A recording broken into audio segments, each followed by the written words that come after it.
নামে গরিব মানুষকে হয়রানি হচ্ছে, অথচ তৃণমূল কংগ্রেস চুপ কেন? রাজ্য সরকার জবাব দাও। এই গরিব মানুষকে হয়রানির বিরুদ্ধে সমস্ত মানুষ এক হও। এই বিজেপি দলের নির্বাচন কমিশন বাংলা থেকে দূর হটো। এই প্রযুক্তিগত ত্রুটির জন্য ম্যাপিং করতে না পেরে নির্বাচকদের হয়রানি করা হচ্ছে কেন? ইয়ারও জবাব দাও। গোটা রাজ্য জুড়ে লজিক্যাল ডিসক্রিপেন্সির নামে গরিব মানুষকে হয়রানি বন্ধ করার দাবিতে ডেপুটেশনে দলে দলে এই বিহার উত্তরপ্রদেশে এক নিয়ম, পশ্চিমবঙ্গের ক্ষেত্রে এসআইআর এর অন্য নিয়ম হচ্ছে কেন? রাজ্য সরকার নির্বাচন কমিশন জবাব দাও। এই নির্বাচন কমিশনের ভূমিকা রাজ্যে রাজ্যে বিভিন্ন দায়ী, তাদের বিরুদ্ধে সমস্ত মানুষ নামের বানানের ভিত্তিতে হিয়ারিং এ ডেকে গরিব মানুষ, সাধারণ মানুষকে বিভ্রান্ত করা হচ্ছে কেন? আরো জবাব দাও। লড়াই লড়াই লড়াই চাই, লড়াই লড়াই লড়াই চাই, এই লড়াই লড়াই লড়াই চাই। কোন মানুষকে বৈধ ভোটারকে ভোটার লিস্ট থেকে বাদ দেওয়া চলছে না, চলবে না। কোন বৈধ ভোটারকে ভোটার লিস্ট থেকে বাদ দেওয়া চলছে না, চলবে না।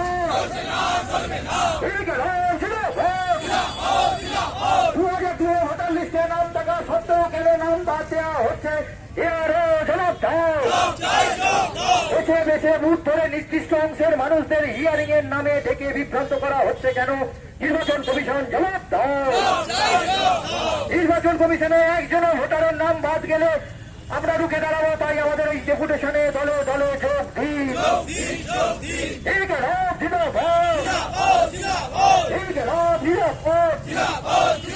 হিয়ারিং এ বিএলএ উপস্থিত অনুমতি দিতে হবে, লজিক্যাল ডিসক্রিপেন্সি লিস্ট দিতে হবে, ম্যাপ না হওয়া নামের তালিকা প্রদান কপি অবিলম্বে দিতে হবে।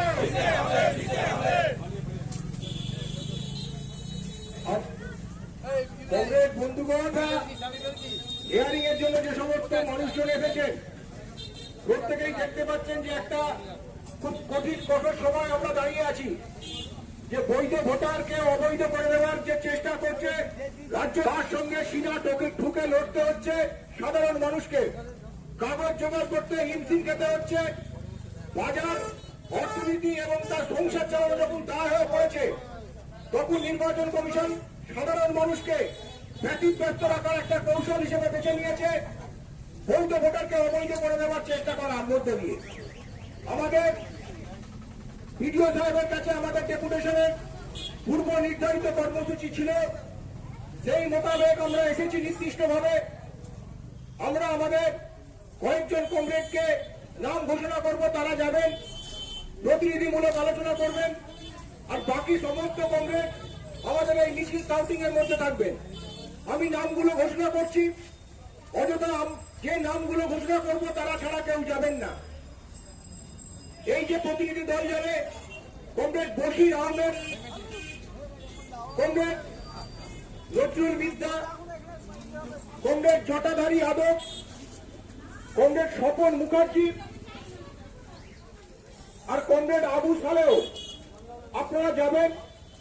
আপনারা সুনির্দিষ্টভাবে আলোচনা করবেন আমাদের দাবিগুলো নিয়ে। যদিও বিডিও সাহেবেরও হাত পা বাঁধা, উনি কিছু করতে পারবেন বলে আমাদের মনে হয় না, কিন্তু প্রশাসনিক স্তরকে আমরা নির্দিষ্টভাবে আমরা আমাদের আলোচনার মধ্যে স্তরগুলোকে বেছে নিয়েছি। প্রথমে বিডিও অফিসে আমাদের ডেপুটেশন চলছে, এসডিও অফিসেও নির্দিষ্টভাবে আমাদের ডেপুটেশন চলেছে, আর আগামীকাল ডিএম অফিসে আমাদের বিক্ষোভ কর্মসূচি থাকছে। সুতরাং রাজ্য